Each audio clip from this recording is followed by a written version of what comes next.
people started to sense that there was a cover-up of some kind, or at least the news was being managed. The police in Britain seem always to think they're being very clever at this, and it's always seemed to me that they exacerbate every problem they put their mind to. All right, folks, Douglas Murray visited Jordan Peterson, and they talked about Tommy Robinson. 3 very interesting individuals. I'm the other Barak, coming to you live and direct here from the Holy Land. Where, Barak? In Israel. That's right. Grab your shawarma, grab your hummus, grab your Diet Coke. We don't have Pepsi here in Israel. And let's talk about the video after. Let's start with something contentious, I suppose. Tammy and I went out on a limb recently and interviewed Tommy Robinson. I saw. Now, I've been watching Tommy for a long time, and he's struck me as particularly interesting. Well, for 2 reasons. The first reason, I suppose, is because he is a genuine working class guy, and for better or worse. And second, I haven't seen anyone anywhere who's been more unwavering in his commitment to reveal the atrocities of the grooming gangs in the UK, which are organized patterns of activity that are very pervasive, that are so terrible that it's almost impossible to talk about them without sounding like a conspiracy theorist. So now, there's no doubt that there are many things that you could accuse Tommy Robinson of, and many of those he would admit to. But to me, and also to my wife, fair enough. But the fact that he's pointed his finger at something that seriously needs to be attended to and has paid a major price for it is also not ignorable. It's like, do we expect someone who's brave enough to do that to also be perfect in every regard? That's asking a bit much, given that there's many people who, in principle, have moral characters much more unsullied than Tommy Robinson, who are cowering in silence constantly in the face of this absolute brutal atrocity. And so we interviewed him. And what did I think of Tommy? He's very articulate. He can certainly make a case for himself. And then I thought it was up to the audience to listen and to make their own judgment. Now, that was before the recent march that Robinson and his crew organized in London, which, in my estimation, I'm interested in your perspective, went as peacefully and well as the protests in Ottawa, which it was modeled after. And so I thought his crew handled that extraordinarily well. Now, in the aftermath of those protests, of course, all sorts of chaotic hell has broken loose. And, why don't you are much closer to such things than me. I mean, being a denizen of that country, I'm looking from outside, trying to make sense out of it. But my sense at the moment is that the UK is somewhat of a tinderbox. And so... Yes, and I wish it hadn't been so predictable. I wrote about this so many years, warned about it. The Strange Death of Europe was largely my last-ditch attempt to warn my own society of birth and other Western countries not to go down the path that they were precisely going down. And as a former government minister said in the Times a couple of days ago, the thing about my predictions on that was that I made them not with any glee, but in a spirit of deep lamentation about what was about to happen to my society. And as I see it, Tommy Robinson's a very interesting example of this whole thing. But let me just explain how I see it.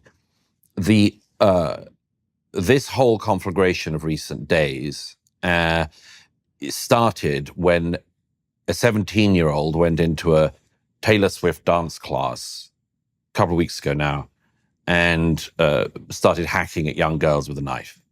Killed 3 girls, 9-year-olds, thereabouts, wounded many others. And the news of that came out, and a very typical modern British, modern European, modern Western thing happened, which was that in the aftermath, people started to suspect something was being kept from them. Now, wiser heads would wait, but not everyone's a wise head after 9-year-old girls are bludgeoned to death. stabbed to death. So false information went out online saying that the attacker was had arrived on one of the many boats of illegal migrants that come across the English Channel every week. That was untrue. In fact, he was the son of immigrants from Rwanda. But people started to sense that there was a cover-up of some kind, or at least the news was being managed. The police in Britain seem always to think they're being very clever at this, and it's always seemed to me that they exacerbate every problem they put their mind to. They insisted that the young man was originally from Cardiff, capital of Wales, and people just sense there's something they're holding from us. Sure enough. Anyway, the point is that very unpleasant, ugly, and again, evil forces can get unleashed at such a time, the spirit of revenge. And some protests started peacefully at first, then some violent. A mosque was targeted nearby, and then violence started to spread out to other towns. Then Muslim communities started to arm up, in some cases literally, with people turning up with knives to defend their areas. This is all, and maybe it'll die down by the time this podcast has gone out, or maybe it'll get a lot worse. But the one thing you can say with absolute certainty is it's not going to go away, because all of this is the consequence of what I call the problem of primary and secondary problems. The primary problem in the UK, as in Europe in recent years, has been the total unwillingness of the political and other classes in the UK to address deep, deep concerns of the public. And when people said in recent days, how could anyone leap to such a conclusion that the attacker would be, and you go, because everyone's seen this before.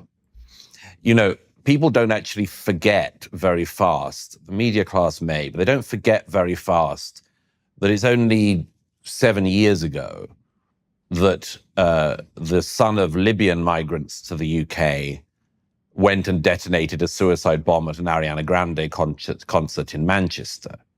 They don't forget fast that 3 people who had no right to be in the UK, including one whose asylum claim had been rejected, but who was nowhere near being deported, went across London Bridge in 2017, hacking at the throats of passers-by and shouting Allahu Akbar. By the way, this is no different than what myself and people who are trying to represent Israel and what's going on in the world with a spread of this terrorism. It's no different than what we've been talking about as a warning sign for people. And the lack of government paying attention, the lack of focus in the government of paying attention to what people on the ground are saying, you're seeing it unfold. These are the videos that you're seeing in Europe of people who, you have to ask yourself, like, where is the police? Really, you know, I watch videos like that and I immediately think about, for example, like the greater Boston area or Boston, chas v'chalila we say in Hebrew, God forbid, people going around just grabbing people by the shoulder, asking them, are you a Jew? Are you Israeli? And if they had any suspicion that maybe they are, maybe they're not, but maybe they are, you're required to show this random person who's wearing a ski mask, who's also with 3 other people that you can tell aren't ready, they're here for business. You have to give out your ID. I mean, this happened in Amsterdam after the Maccabi Tel Aviv soccer team had a soccer game, and there were lynchings inside of the streets, and there was a guy mistaken for being an Israeli or being a Jew, and they followed him until they realized he had an accent, he wasn't from there, and they apologized. And then this guy was like, are you guys out of your minds? No police, no officers, no control, no safety, no security. And then it begs the question, is this coordinated? Because then you have like some taxi drivers who were literally a part of what happened that night in Amsterdam. And I'm saying Amsterdam is an example because you're also seeing this happen in the streets of the UK. It's actual insane. It's psychotic. It is what it is. You know, for anyone, the border does not stop with Jewish people. They don't forget that. They notice it. But the British government and others have had this very, very clear policy that they don't really know what to do to tackle that. They don't know what to do really to tackle the grooming gangs issue. There was another set of prosecutions the other day, and another case is coming to court in the coming weeks. You could say, well, they clearly do. They're using the law, but a lot of the public say, well, not fast enough, and not really. There's an awful lot of rapists still walking around with girls who are their victims in the same towns, and the government knows that the public ascribe this to the government's immigration policies, its integration policies, but the government can't take responsibility for that because they've made that mistake now. The conservative government that just left power, that said that they would bring migration down to the tens of thousands a year, left office with a net migration of legal migration at almost 750,000 a year, which is, by the way, completely unsustainable, but they just keep doing it anyway. The interesting thing that Tommy Robinson speaks to and has always spoken to is, what are you allowed to do about this or say about this? Now, if you're me, for the time being, you're allowed to write about it sometimes. You're allowed to speak about it sometimes. You're allowed to raise alarms sometimes. You're allowed to speak your mind somewhat. But if you're a Tommy Robinson character, if you grow up in Luton and you haven't had many advantages in life and you've had quite a lot of disadvantages, and you're white and working class, what are you allowed to do about this? Toda rabba, which means thank you so much for all of the people on Buy Me a Coffee or PayPal who choose to financially contribute to this channel. I don't think you guys understand, but without your help, we can't grow. And of course, to the Barakniks, the other Barak community, thank you so much for all of your unconditional support. Ani ohev otchem. I love you. Let's get back to the video. What are you allowed to say about any of this? And the government, for decades now, has had the attitude, you're not allowed to do anything. You're not allowed to say anything. You can't do anything because if you do, we'll call you a racist and we'll call you far right. And this has all gone on for a very long time. Well, it's an effective epithet, you know, like when I first came across your work, and I've seen this reaction in the depths of my soul to many people. When I first came across your work, which is quite a long time ago now, you know, I was leery of it. And I think the reason for that is that it's something like this, is that there are a lot of people in the world, and I'm not going to be able to meet all of them or read all of them or have anything to do with all of them. And now and then some of them get tarred with some epithet. Well, the cost to me of accepting that tarring is very low on average, because if I don't pay attention to some person, there's a whole bunch of other people I could pay attention to. So it's not like the pool of people to attend to shrinks, right?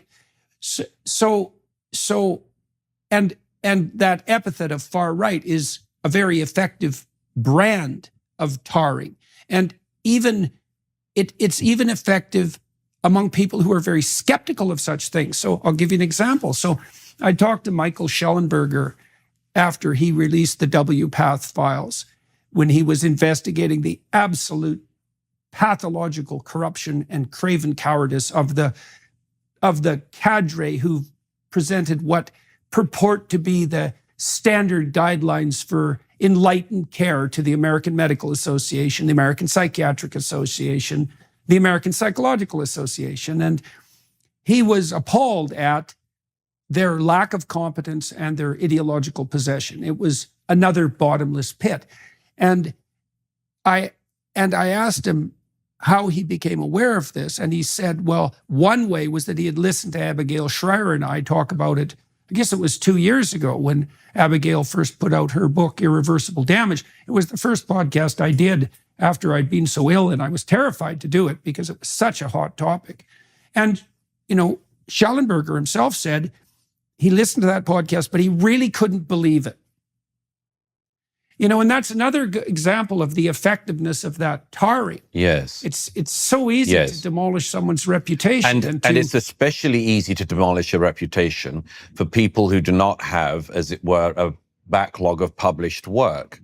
Yeah, right, I mean, exactly. it's relatively easy, but to weigh up someone's views and make an estimation of them if they have 7 books to their name, as I do, or you know, thousands and thousands of articles. But it can't be the case that only book authors are allowed to say anything about the disintegration of their societies. it's not like you should only be left to people who write newspaper articles. Yeah, well, God, no, not that. Like maybe especially- least of all. And but then you go to this question, which has come up in Canada in recent years and is very live now in Britain, which is what are people allowed to do? Now, obviously, by the way, and I'm aware, as you always are, of the deep desire of bad faith actors to seize anything I say in this discussion and misrepresent it. So let me do a very boring piece of throat clearing, if I may. The idea that people's response to any problems in their society should be to go out and commit acts of violence is obviously insane and wrong. What we're seeing on the streets of the British cities, though, raises this question, as I say, of if the public keep saying something to the politicians and the politicians keep not just ignoring them, but insulting them, what are they allowed to do, these people? These are populations that have every single election, like the rest of the British people, for 20 years, they have voted for less immigration and been told that they'd get it. And instead, it's just gone up. You guys want to know what would be so interesting? If Tommy Robinson had gone public on stage this year to talk about how he hates Israel, how he hates Jews, how he supports the rise of radical Islam in the streets of London, how he believes that all of Europe, all of Canada, all of America, the entire part of the Middle East should all just be 100% Muslim. In fact, that we should all convert. You know that this man would be up there with the Dave Smiths and the Candace Owens and the people who have grown the biggest platform for saying the most popular thing in the world. It's a popularity contest. It's not a logic contest. It's a popularity contest. It's who can agree with the popular opinion. And it's funny because usually the people who have the popular opinion are the ones who are siding with the Goliath. And yet people have framed Israel-Palestine as the Goliath being Israel and David being the Palestinians inside of the Gaza Strip. People have grown the popular opinion by being the Goliath without realizing that the Goliath that they have become is exactly the same as the Goliath inside of the Middle East, which is the IRGC in Iran and everybody who represents each arm and each leg of that entire operation, that entire octopus with all of its arms and tentacles. And that is the reality of where we are when it comes to actually forming an opinion about something so polarizing. It's not about logic. It's about emotions, and it's about, are you willing to say the thing that's popular right now? It's cool to say that you don't like Jews. It's cool to say that you don't like Israel. It's cool to go to a pro-Palestinian protest. It's cool to shout death to America and death to Israel. It's cool, man. That shit's fucking cool. That's the reality. If you want to help support this channel and what we are doing, the link's in the description below. Here's a note from me.